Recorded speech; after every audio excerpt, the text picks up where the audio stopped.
The Adventure of the Empty House. It was in the spring of the year 1894 that all London was interested, and the fashionable world dismayed, by the murder of the Honourable Ronald Adair, under most unusual and inexplicable circumstances. The public has already learned those particulars of the crime which came out in the police investigation, but a good deal was suppressed upon that occasion, since the case for the prosecution was so overwhelmingly strong that it was not necessary to bring forward all the facts. Only now, at the end of nearly 10 years, am I allowed to supply those missing links which make up the whole of that remarkable chain. The crime was of interest in itself, but that interest was as nothing to me compared to the inconceivable sequel, which afforded me the greatest shock and surprise of any event in my adventurous life. Even now, after this long interval, I find myself thrilling as I think of it, and feeling once more that sudden flood of joy, amazement, and incredulity which utterly submerged my mind. Let me say to that public which has shown some interest in those glimpses which I have occasionally given them of the thoughts and actions of a very remarkable man, that they are not to blame me if I have not shared my knowledge with them, for I should have considered it my first duty to do so, had I not been barred by a positive prohibition from his own lips, which was only withdrawn upon the 3rd of last month. It can be imagined that my close intimacy with Sherlock Holmes had interested me deeply in crime, and that after his disappearance I never failed to read with care the various problems which came before the public, and I even attempted more than once, for my own private satisfaction, to employ his methods in their solution, though with indifferent success. There was none, however, which appealed to me like this tragedy of Ronald Adair. As I read the evidence at the inquest, which led up to a verdict of wilful murder against some person or persons unknown, I realized more clearly than I had ever done the loss which the community had sustained by the death of Sherlock Holmes. There were points about this strange business which would, I was sure, have specially appealed to him, and the efforts of the police would have been supplemented, or more probably anticipated, by the trained observation and the alert mind of the first criminal agent in Europe.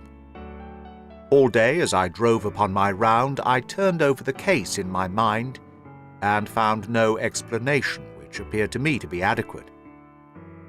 At the risk of telling a twice-told tale, I will recapitulate the facts as they were known to the public at the conclusion of the inquest. The Honourable Ronald Adair was the second son of the Earl of Maynooth, at that time governor of one of the Australian colonies. Adair's mother had returned from Australia to undergo the operation for cataract, and she, her son Ronald, and her daughter Hilda were living together at 427 Park Lane. The youth moved in the best society, had, so far as was known, no enemies and no particular vices. He had been engaged to Miss Edith Woodley of Carstairs, but the engagement had been broken off by mutual consent some months before, and there was no sign that it had left any very profound feeling behind it. For the rest, the man's life moved in a narrow and conventional circle, for his habits were quiet and his nature unemotional. Yet it was upon this easy-going young aristocrat that death came, in most strange and unexpected form, between the hours of 10 and 11:30 on the night of March the 30th, 1894. Ronald Adair was fond of cards, playing continually, but never for such stakes as would hurt him. He was a member of the Baldwin, the Cavendish, and the Bagatelle card clubs. It was shown that after dinner on the day of his death, he had played a rubber of whist at the latter club. He had also played there in the afternoon. The evidence of those who had played with him, Mr. Murray, Sir John Hardy, and Colonel Moran, showed that the game was whist, and that there was a fairly equal fall of the cards. Adair might have lost £5, but not more. His fortune was a considerable one, and such a loss could not in any way affect him. He had played nearly every day at one club or other, but he was a cautious player and usually rose a winner. It came out in evidence that in partnership with Colonel Moran, he had actually won as much as £420 in a sitting, some weeks before, from Godfrey Milner and Lord Balmoral. So much for his recent history as it came out at the inquest. On the evening of the crime, he returned from the club exactly at 10. His mother and sister were out spending the evening with a relation. The servant deposed that she heard him enter the front room on the second floor, generally used as his sitting room.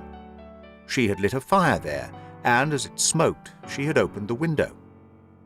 No sound was heard from the room until 11:20, the hour of the return of Lady Maynooth and her daughter.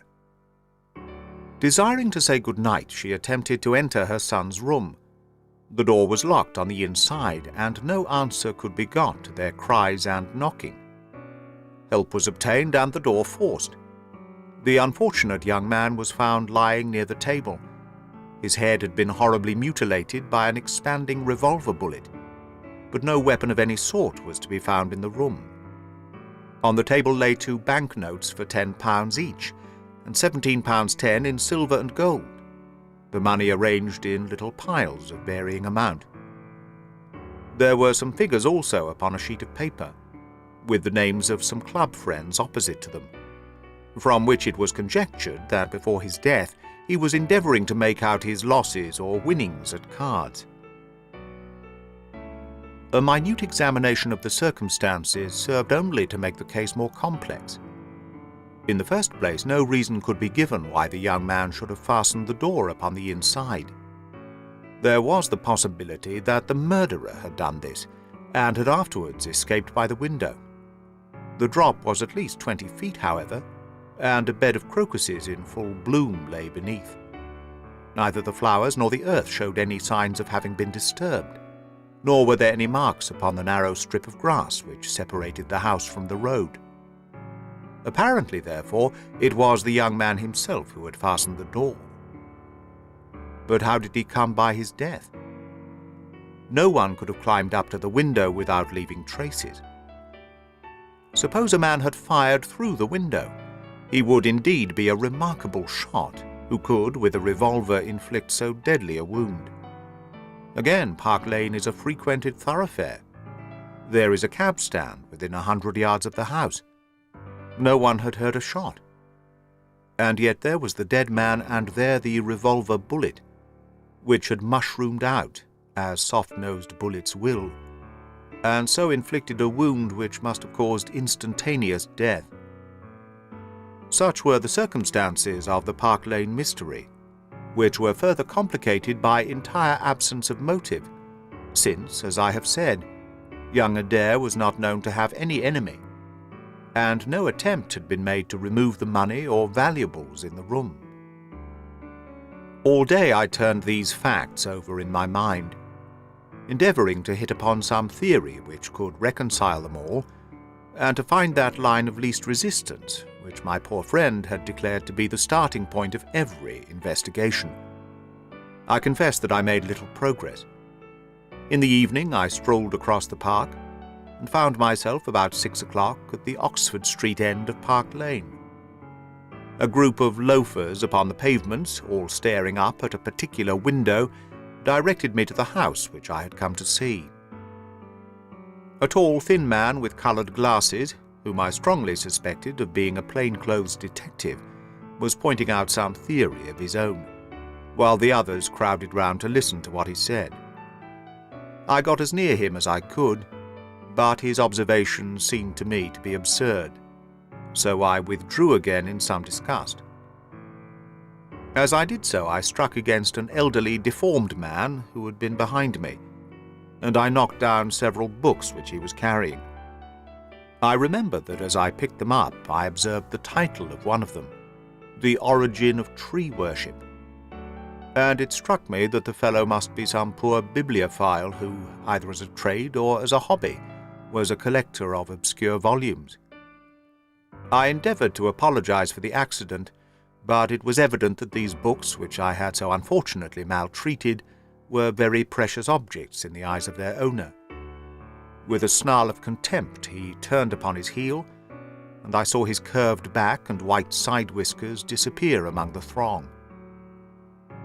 My observations of number 427 Park Lane did little to clear up the problem in which I was interested. The house was separated from the street by a low wall and railing, the whole not more than 5 feet high. It was perfectly easy, therefore, for anyone to get into the garden, but the window was entirely inaccessible, since there was no water pipe or anything which could help the most active man to climb it. More puzzled than ever, I retraced my steps to Kensington. I had not been in my study 5 minutes when the maid entered to say that a person desired to see me. To my astonishment, it was none other than my strange old book collector, his sharp, wizened face peering out from a frame of white hair, and his precious volumes, a dozen of them at least, wedged under his right arm. "You're surprised to see me, sir?" said he in a strange, croaking voice. I acknowledged that I was. "Well, I've a conscience, sir, and when I chanced to see you go into this house, as I came hobbling after you, I thought to myself, I'll just step in and see that kind gentleman, and tell him that if I was a bit gruff in my manner, that there was not any harm meant, and that I am much obliged to him for picking up my books." "You make too much of a trifle," said I. "May I ask how you knew who I was?" "Well, sir, if it isn't too great a liberty, I am a neighbour of yours, for you'll find my little bookshop at the corner of Church Street, and very happy to see you, I am sure. Maybe you collect yourself, sir. Here's British Birds and Catullus and the Holy War. A bargain, every one of them. With 5 volumes, you could just fill that gap on that second shelf. It looks untidy, does it not, sir?" I moved my head to look at the cabinet behind me. When I turned again, Sherlock Holmes was standing smiling at me across my study table. I rose to my feet, stared at him for some seconds in utter amazement, and then it appears that I must have fainted for the first and the last time in my life. Certainly a grey mist swirled before my eyes, and when it cleared I found my collar ends undone and the tingling aftertaste of brandy upon my lips. Holmes was bending over my chair, his flask in his hand. "My dear Watson," said the well-remembered voice, "I owe you 1,000 apologies. I had no idea that you would be so affected." I gripped him by the arms. "Holmes," I cried, "is it really you? Can it indeed be that you are alive? Is it possible that you succeeded in climbing out of that awful abyss?" "Wait a moment," said he. "Are you sure that you are really fit to discuss things? I have given you a serious shock by my unnecessarily dramatic reappearance." "I'm all right, but indeed, Holmes, I can hardly believe my eyes. Good heavens, to think that you of all men, should be standing in my study." Again I gripped him by the sleeve and felt the thin, sinewy arm beneath it. "Well, you're not a spirit, anyhow," said I. "My dear chap, I'm overjoyed to see you. Sit down, and tell me how you came alive out of that dreadful chasm." He sat opposite to me and lit a cigarette in his old nonchalant manner. He was dressed in the seedy frock-coat of the book merchant, but the rest of that individual lay in a pile of white hair and old books upon the table. Holmes looked even thinner and keener than of old, but there was a dead white tinge in his aquiline face, which told me that his life recently had not been a healthy one. "I am glad to stretch myself, Watson," said he. "It is no joke when a tall man has to take a foot off his stature for several hours on end. Now, my dear fellow, in the matter of these explanations we have, if I may ask for your cooperation, a hard and dangerous night's work in front of us. Perhaps it would be better if I gave you an account of the whole situation when that work is finished. I am full of curiosity. I should much prefer to hear it now. You'll come with me tonight? When you like and where you like." This is indeed like the old days. We shall have time for a mouthful of dinner before we need go. Well then, about that chasm. I had no serious difficulty in getting out of it, for the very simple reason that I was never in it. You were never in it? No, Watson, I never was in it. My note to you was absolutely genuine. I had little doubt that I had come to the end of my career when I perceived the somewhat sinister figure of the late Professor Moriarty standing upon the narrow pathway which led to safety. I read an inexorable purpose in his grey eyes. I exchanged some remarks with him, therefore, and obtained his courteous permission to write the short note which you afterwards received. I left it with my cigarette box and my stick, and I walked along the pathway, Moriarty still at my heels. When I reached the end, I stood at bay. He drew no weapon, but he rushed at me and threw his long arms around me. He knew that his own game was up, and was only anxious to revenge himself upon me. We tottered together upon the brink of the fall. I have some knowledge, however, of Baritsu, or the Japanese system of wrestling, which has more than once been very useful to me. I slipped through his grip, and he, with a horrible scream, kicked madly for a few seconds and clawed the air with both his hands. But for all his efforts, he could not get his balance, and over he went. With my face over the brink, I saw him fall for a long way.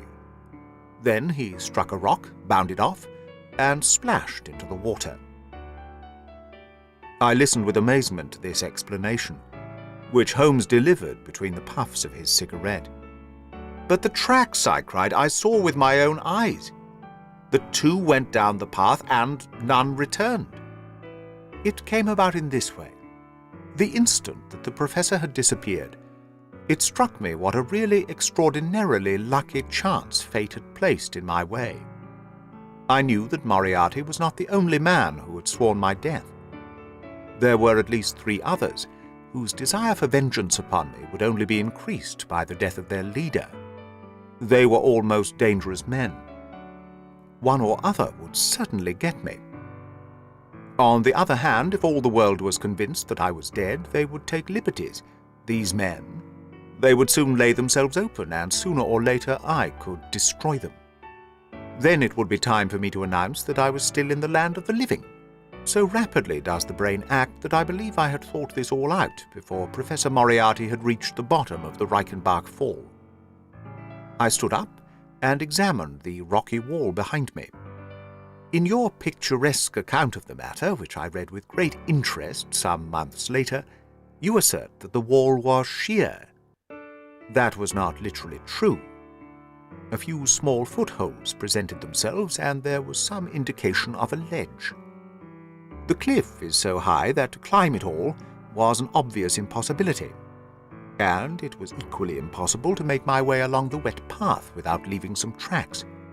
I might, it is true, have reversed my boots, as I have done on similar occasions, but the sight of 3 sets of tracks in one direction would certainly have suggested a deception. On the whole, then, it was best that I should risk the climb. It was not a pleasant business, Watson. The fall roared beneath me.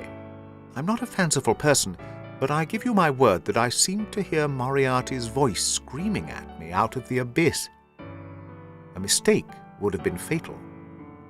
More than once, as tufts of grass came out in my hand or my foot slipped in the wet notches of the rock, I thought that I was gone. But I struggled upward, and at last I reached a ledge several feet deep and covered with soft green moss, where I could lie unseen in the most perfect comfort. There I was stretched when you, my dear Watson, and all your following were investigating in the most sympathetic and inefficient manner the circumstances of my death. At last, when you had all formed your inevitable and totally erroneous conclusions, you departed for the hotel, and I was left alone. I had imagined that I had reached the end of my adventures, but a very unexpected occurrence showed me that there were surprises still in store for me. A huge rock, falling from above, boomed past me, struck the path, and bounded over into the chasm. For an instant I thought that it was an accident, but a moment later, looking up, I saw a man's head against the darkening sky, and another stone struck the very ledge upon which I was stretched, within a foot of my head. Of course, the meaning of this was obvious. Moriarty had not been alone. A confederate, and even that one glance had told me how dangerous a man that confederate was, had kept guard while the professor had attacked me. From a distance, unseen by me, he had been a witness of his friend's death and of my escape. He had waited, and then, making his way round to the top of the cliff, he had endeavoured to succeed where his comrade had failed. I did not take long to think about it, Watson. Again I saw that grim face look over the cliff, and I knew that it was the precursor of another stone. I scrambled down onto the path. I don't think I could have done it in cold blood. It was 100 times more difficult than getting up. But I had no time to think of the danger, for another stone sang past me as I hung by my hands from the edge of the ledge. Halfway down I slipped, but by the blessing of God I landed, torn and bleeding, upon the path. I took to my heels, did 10 miles over the mountains in the darkness, and a week later I found myself in Florence, with the certainty that no one in the world knew what had become of me. I had only one confidant, my brother Mycroft. I owe you many apologies, my dear Watson, but it was all important that it should be thought I was dead, and it is quite certain that you would not have written so convincing an account of my unhappy end had you not yourself thought that it was true. Several times during the last 3 years I have taken up my pen to write to you, but always I feared lest your affectionate regard for me should tempt you to some indiscretion which would betray my secret. For that reason I turned away from you this evening when you upset my books, for I was in danger at the time, and any show of surprise and emotion upon your part might have drawn attention to my identity and led to the most deplorable and irreparable results. As to Mycroft, I had to confide in him in order to obtain the money which I needed. The course of events in London did not run so well as I had hoped, for the trial of the Moriarty gang left 2 of its most dangerous members, my own most vindictive enemies, at liberty. I travelled for 2 years in Tibet, therefore, and amused myself by visiting Lhasa and spending some days with the head Lama. You may have read the remarkable explorations of a Norwegian named Sigurdsson, but I am sure that it never occurred to you that you were receiving news of your friend. I then passed through Persia, looked in at Mecca, and paid a short but interesting visit to the Khalifa at Khartoum, the results of which I have communicated to the Foreign Office. Returning to France, I spent some months in a research into the coal tar derivatives, which I conducted in a laboratory at Montpellier, in the south of France. Having concluded this to my satisfaction, and learning that only one of my enemies was now left in London, I was about to return, when my movements were hastened by the news of this very remarkable Park Lane mystery, which not only appealed to me by its own merits, but which seemed to offer some most peculiar personal opportunities. I came over at once to London, called in my own person at Baker Street, threw Mrs. Hudson into violent hysterics, and found that Mycroft had preserved my rooms and my papers exactly as they had always been. So it was, my dear Watson, that at 2 o'clock today I found myself in my old armchair, in my old room, and only wishing that I could have seen my old friend Watson in the other chair, which he has so often adorned. Such was the remarkable narrative to which I listened on that April evening, a narrative which would have been utterly incredible to me had it not been confirmed by the actual sight of the tall, spare figure and the keen, eager face, which I had never thought to see again. In some manner he had learned of my own sad bereavement, and his sympathy was shown in his manner rather than in his words. "Work is the best antidote to sorrow, my dear Watson," said he, "and I have a piece of work for us both tonight which, if we can bring it to a successful conclusion, will in itself justify a man's life on this planet." In vain I begged him to tell me more. "You will hear and see enough before morning," he answered. We have 3 years of the past to discuss. Let that suffice until 9:30, when we start upon the notable adventure of the empty house. It was indeed like old times when, at that hour, I found myself seated beside him in a hansom, my revolver in my pocket, and the thrill of adventure in my heart. Holmes was cold and stern and silent. As the gleam of the street lamps flashed upon his austere features, I saw that his brows were drawn down in thought, and his thin lips compressed. I knew not what wild beast we were about to hunt down in the dark jungle of criminal London, but I was well assured, from the bearing of this master huntsman, that the adventure was a most grave one, while the sardonic smile which occasionally broke through his ascetic gloom boded little good for the object of our quest. I had imagined that we were bound for Baker Street, but Holmes stopped the cab at the corner of Cavendish Square. I observed that, as he stepped out, he gave a most searching glance to right and left, and at every subsequent street corner he took the utmost pains to assure that he was not followed. Our route was certainly a singular one. Holmes's knowledge of the byways of London was extraordinary, and on this occasion he passed rapidly and with an assured step through a network of mews and stables, the very existence of which I had never known. We emerged at last into a small road lined with old gloomy houses which led us into Manchester Street, and so to Blandford Street. He turned swiftly down a narrow passage, passed through a wooden gate into a deserted yard, and then opened with a key the back door of a house. We entered together, and he closed it behind us. The place was pitch dark, but it was evident to me that it was an empty house.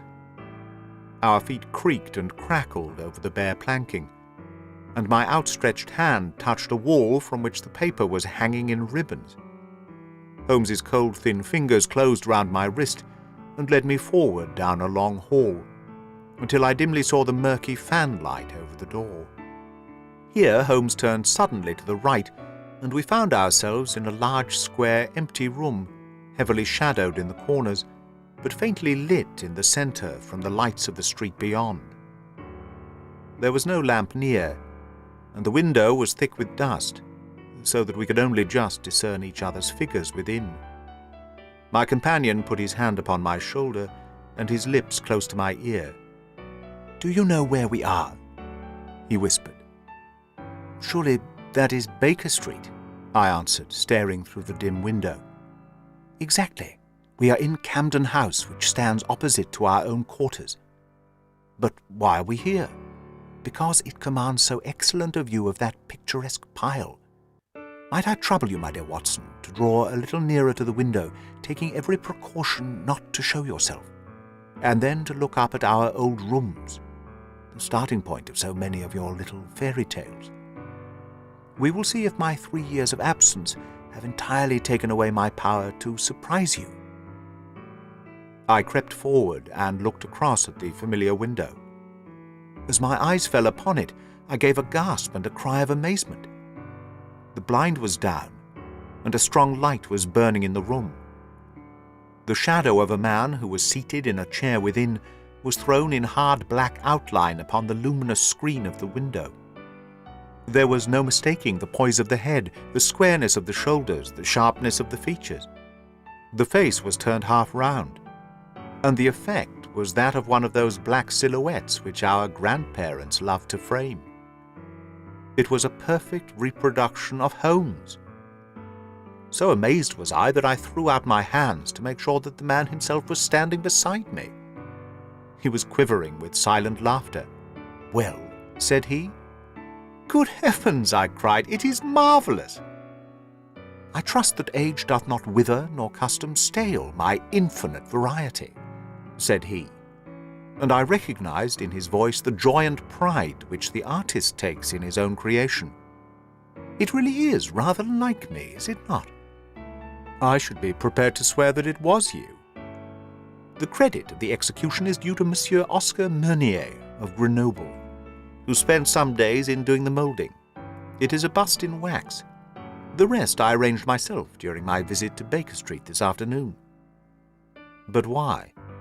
Because, my dear Watson, I had the strongest possible reason for wishing certain people to think that I was there when I was really elsewhere. And you thought the rooms were watched. I knew that they were watched. By whom? By my old enemies, Watson. By the charming society whose leader lies in the Reichenbach Fall. You must remember that they knew, and only they knew, that I was still alive. Sooner or later they believed that I should come back to my rooms. They watched them continuously, and this morning they saw me arrive. How do you know? Because I recognized their sentinel when I glanced out of my window. He's a harmless enough fellow, Parker by name, a garrotter by trade, and a remarkable performer upon the Jew's harp. I cared nothing for him, but I cared a great deal for the much more formidable person who was behind him, the bosom friend of Moriarty, the man who dropped the rocks over the cliff, the most cunning and dangerous criminal in London. That is the man who is after me tonight, Watson, and that is the man who is quite unaware that we are after him. My friend's plans were gradually revealing themselves. From this convenient retreat, the watchers were being watched, and the trackers tracked. That angular shadow up yonder was the bait, and we were the hunters. In silence we stood together in the darkness and watched the hurrying figures who passed and repassed in front of us. Holmes was silent and motionless, but I could tell that he was keenly alert, and that his eyes were fixed intently upon the stream of passers-by. It was a bleak and boisterous night, and the wind whistled shrilly down the long street. Many people were moving to and fro, most of them muffled in their coats and cravats. Once or twice it seemed to me that I had seen the same figure before, and I especially noticed two men who appeared to be sheltering themselves from the wind in the doorway of a house some distance up the street. I tried to draw my companion's attention to them, but he gave a little ejaculation of impatience and continued to stare into the street. More than once he fidgeted with his feet and tapped rapidly with his fingers upon the wall.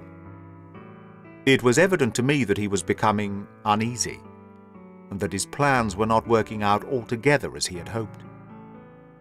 At last, as midnight approached and the street gradually cleared, he paced up and down the room in uncontrollable agitation. I was about to make some remark to him, when I raised my eyes to the lighted window, and again experienced almost as great a surprise as before. I clutched Holmes's arm and pointed upward. "The shadow has moved!" I cried. It was indeed no longer the profile, but the back which was turned towards us. 3 years had certainly not smoothed the asperities of his temper or his impatience with a less active intelligence than his own.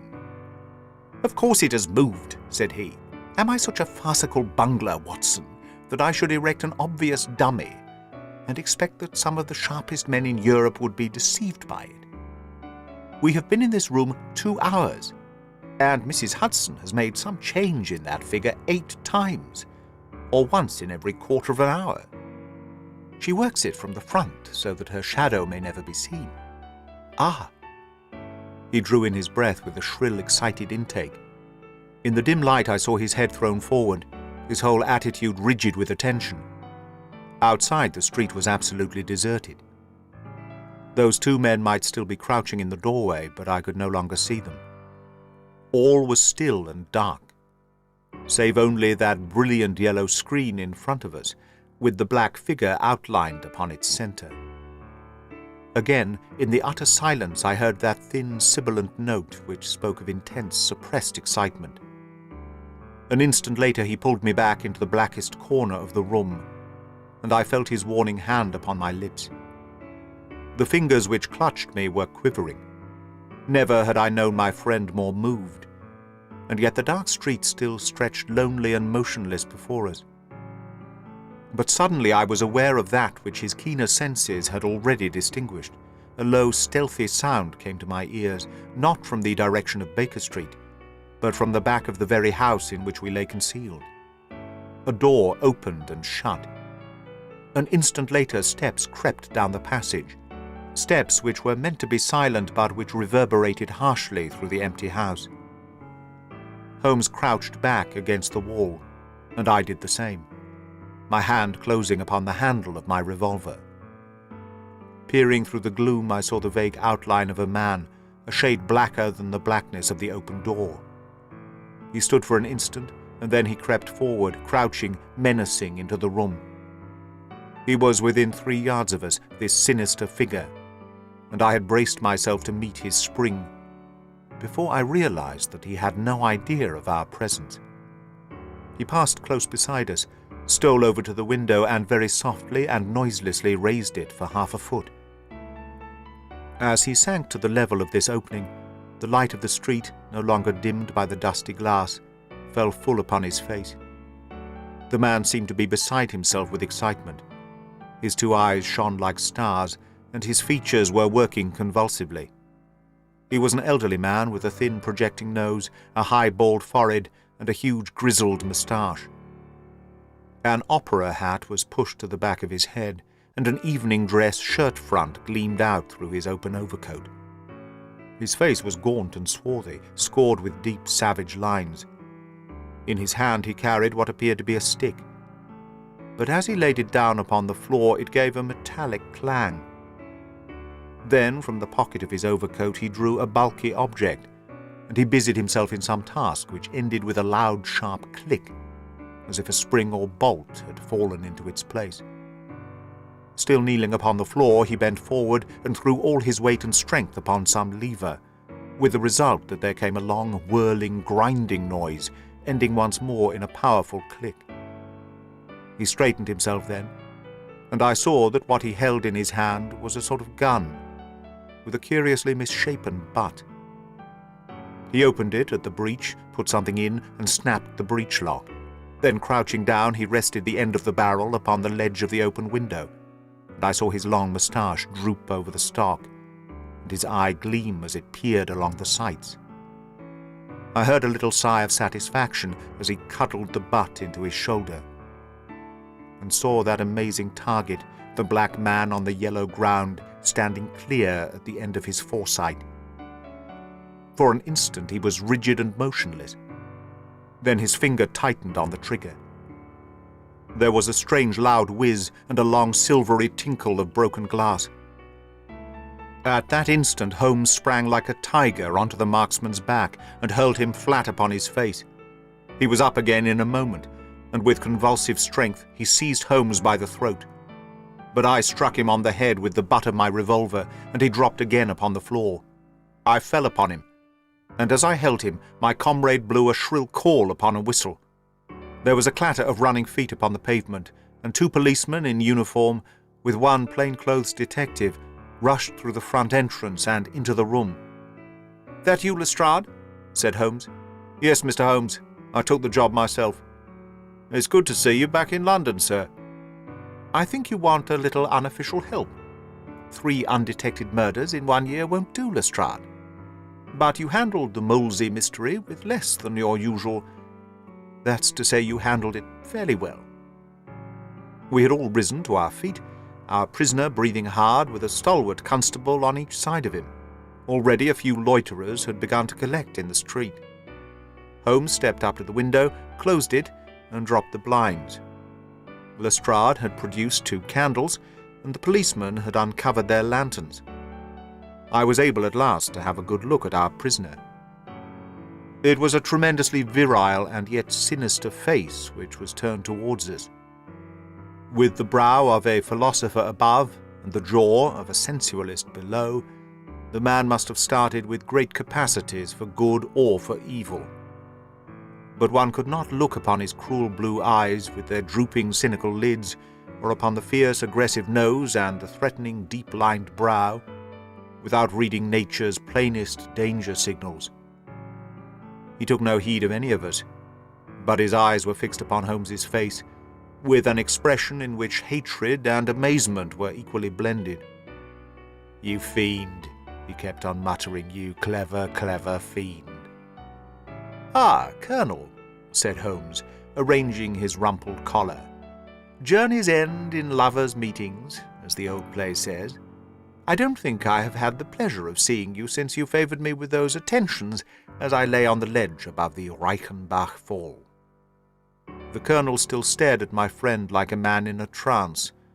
You cunning, cunning fiend, was all that he could say. I have not introduced you yet, said Holmes. This gentleman is Colonel Sebastian Moran, once of Her Majesty's Indian Army, and the best heavy game shot that our Eastern Empire has ever produced. I believe I am correct, Colonel, in saying that your bag of tigers still remains unrivalled. The fierce old man said nothing, but still glared at my companion. With his savage eyes and bristling moustache, he was wonderfully like a tiger himself. I wonder that my very simple stratagem could deceive so old a shikari, said Holmes. It must be very familiar to you. Have you not tethered a young kid under a tree, lain above it with your rifle, and waited for the bait to bring up your tiger? This empty house is my tree, and you are my tiger. You have possibly had other guns in reserve, in case there should be several tigers, or in the unlikely supposition of your own aim failing you. These, he pointed around, are my other guns. The parallel is exact. Colonel Moran sprang forward with a snarl of rage, but the constables dragged him back. The fury upon his face was terrible to look at. I confess that you had one small surprise for me, said Holmes. I did not anticipate that you would yourself make use of this empty house and this convenient front window. I had imagined you as operating from the street, where my friend Lestrade and his merry men were awaiting you. With that exception, all has gone as I expected. Colonel Moran turned to the official detective. You may or may not have just cause for arresting me, said he. But at least there can be no reason why I should submit to the gibes of this person. If I am in the hands of the law, let things be done in a legal way. Well, that's reasonable enough, said Lestrade. Nothing further you have to say, Mr. Holmes, before we go? Holmes had picked up the powerful air gun from the floor and was examining its mechanism. An admirable and unique weapon, said he, noiseless and of tremendous power. I knew von Herder, the blind German mechanic who constructed it, to the order of the late Professor Moriarty. For years I have been aware of its existence, though I have never before had the opportunity of handling it. I commend it very specially to your attention, Lestrade, and also the bullets which fit it. You can trust us to look after that, Mr. Holmes, said Lestrade, as the whole party moved towards the door. Anything further to say? Only to ask what charge you intend to prefer. What charge, sir? Why, of course, the attempted murder of Mr. Sherlock Holmes. Not so, Lestrade. I do not propose to appear in the matter at all.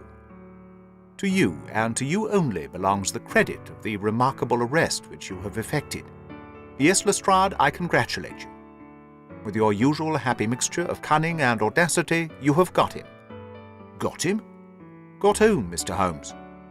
The man that the whole force has been seeking in vain, Colonel Sebastian Moran, who shot the Honourable Ronald Adair with an expanding bullet from an air gun through the open window of the second-floor front of number 427 Park Lane upon the 30th of last month. That's the charge, Lestrade. And now, Watson, if you can endure the draught from a broken window, I think that half an hour in my study over a cigar may afford you some profitable amusement. Our old chambers had been left unchanged, through the supervision of Mycroft Holmes and the immediate care of Mrs. Hudson. As I entered, I saw, it is true, an unwonted tidiness, but the old landmarks were all in their place. There were the chemical corner and the acid-stained deal-top table. There upon a shelf was the row of formidable scrapbooks and books of reference, which many of our fellow citizens would have been so glad to burn. The diagrams, the violin case, and the pipe rack, even the Persian slipper which contained the tobacco, all met my eyes as I glanced round me. There were two occupants of the room, one Mrs. Hudson, who beamed upon us both as we entered, the other the strange dummy, which had played so important a part in the evening's adventures. It was a wax-coloured model of my friend, so admirably done that it was a perfect facsimile.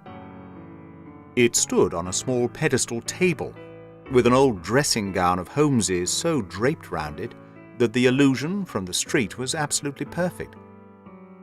"I hope you observed all precautions, Mrs. Hudson," said Holmes. "I went to it on my knees, sir, just as you told me." "Excellent. You carried the thing out very well. Did you observe where the bullet went?" "Yes, sir. I'm afraid it has spoilt your beautiful bust, for it passed right through the head and flattened itself on the wall. I picked it up from the carpet. Here it is." Holmes held it out to me. "A soft revolver bullet, as you perceive, Watson. There's genius in that, for who would expect to find such a thing fired from an air gun? All right, Mrs. Hudson, I'm much obliged for your assistance. And now, Watson, let me see you in your old seat once more, for there are several points which I should like to discuss with you." He had thrown off the seedy frock-coat, and now he was the Holmes of old in the mouse-coloured dressing-gown which he took from his effigy. "The old shikari's nerves have not lost their steadiness, nor his eyes their keenness," said he with a laugh as he inspected the shattered forehead of his bust. "Plumb in the middle of the back of the head, and smack through the brain. He was the best shot in India, and I expect that there are few better in London. Have you heard the name?" "No, I've not." Well, such is fame. But then, if I remember right, you had not heard the name of Professor James Moriarty, who had one of the great brains of the century. Just give me down my index of biographies from the shelf." He turned over the pages lazily, leaning back in his chair and blowing great clouds from his cigar. "My collection of M's is a fine one," said he. "Moriarty himself is enough to make any letter illustrious. And here is Morgan the Poisoner, and Merridew of abominable memory, and Matthews, who knocked out my left canine in the waiting-room at Charing Cross. And finally, here is our friend of tonight." He handed over the book, and I read. "Moran, Sebastian, Colonel, unemployed. Formerly 1st Bangalore Pioneers, born London 1840. Son of Sir Augustus Moran, C.B., once British Minister to Persia. Educated Eton and Oxford. Served in Jawaki Campaign, Afghan Campaign, Cherasiab, Dispatches, Sherpur, and Kabul. Author of Heavy Game of the Western Himalayas, 1881, 3 Months in the Jungle, 1884. Address, Conduit Street. Clubs, the Anglo-Indian, the Tankerville, the Bagatelle Card Club." On the margin was written in Holmes's precise hand, "The second most dangerous man in London." "This is astonishing," said I, as I handed back the volume. "The man's career is that of an honourable soldier." "It is true," Holmes answered. "Up to a certain point he did well. He was always a man of iron nerve, and the story is still told in India how he crawled down a drain after a wounded man-eating tiger. There are some trees, Watson, which grow to a certain height, and then suddenly develop some unsightly eccentricity. You will see it often in humans. I have a theory that the individual represents in his development the whole procession of his ancestors, and that such a sudden turn to good or evil stands for some strong influence which came into the line of his pedigree. The person becomes, as it were, the epitome of the history of his own family. It is surely rather fanciful. Well, I don't insist upon it. Whatever the cause, Colonel Moran began to go wrong. Without any open scandal, he still made India too hot to hold him. He retired, came to London, and again acquired an evil name. It was at this time that he was sought out by Professor Moriarty, to whom for a time he was chief of the staff. Moriarty supplied him liberally with money, and used him only in 1 or 2 very high-class jobs, which no ordinary criminal could have undertaken. You may have some recollection of the death of Mrs. Stewart of Lauder in 1887. Not? Well, I am sure Moran was at the bottom of it. but nothing could be proved. So cleverly was the Colonel concealed that even when the Moriarty gang was broken up, we could not incriminate him. You remember at that date, when I called upon you in your rooms, how I put up the shutters for fear of air guns? No doubt you thought me fanciful. I knew exactly what I was doing, for I knew of the existence of this remarkable gun, and I also knew that one of the best shots in the world would be behind it. When we were in Switzerland, he followed us with Moriarty, and it was undoubtedly he who gave me that evil 5 minutes on the Reichenbach ledge. You may think that I read the papers with some attention during my sojourn in France, on the lookout for any chance of laying him by the heels. So long as he was free in London, my life would really not have been worth living. Night and day the shadow would have been over me, and sooner or later his chance must have come. What could I do? I could not shoot him at sight, or I should myself be in the dock. There was no use appealing to a magistrate. They cannot interfere on the strength of what would appear to them to be a wild suspicion. So I could do nothing, but I watched the criminal news, knowing that sooner or later I should get him. Then came the death of this Ronald Adair. My chance had come at last. Knowing what I did, was it not certain that Colonel Moran had done it? He had played cards with the lad. He had followed him home from the club. He had shot him through the open window. There was not a doubt of it. The bullets alone are enough to put his head in a noose. I came over at once. I was seen by the sentinel, who would, I knew, direct the Colonel's attention to my presence. He could not fail to connect my sudden return with his crime, and to be terribly alarmed. I was sure that he would make an attempt to get me out of the way at once, and would bring round his murderous weapon for that purpose. I left him an excellent mark in the window, and, having warned the police that they might be needed— by the way, Watson, you spotted their presence in that doorway with unerring accuracy— I took up what seemed to me to be a judicious post for observation, never dreaming that he would choose the same spot for his attack. Now, my dear Watson, does anything remain for me to explain? Yes, said I. You have not made it clear what was Colonel Moran's motive in murdering the Honourable Ronald Adair. Ah, my dear Watson, there we come into those realms of conjecture where the most logical mind may be at fault.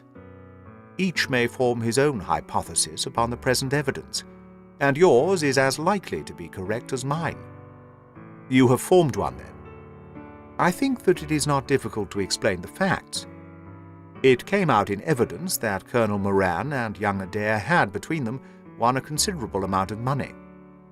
Now, Moran undoubtedly played foul. Of that I have long been aware. I believe that on the day of the murder Adair had discovered that Moran was cheating. Very likely he had spoken to him privately, and had threatened to expose him unless he voluntarily resigned his membership of the club and promised not to play cards again. It is unlikely that a youngster like Adair would at once make a hideous scandal by exposing a well-known man so much older than himself. Probably he acted as I suggest. The exclusion from his clubs would mean ruin to Moran, who lived by his ill-gotten card games. He therefore murdered Adair, who at the time was endeavouring to work out how much money he should himself return, since he could not profit by his partner's foul play. He locked the door lest the ladies should surprise him, and insist upon knowing what he was doing with these names and coins. Will it pass? I have no doubt that you have hit upon the truth. It will be verified or disproved at the trial. Meanwhile, come what may, Colonel Moran will trouble us no more. The famous air gun of von Herder will embellish the Scotland Yard Museum, and once again, Mr. Sherlock Holmes is free to devote his life to examining those interesting little problems which the complex life of London so plentifully presents.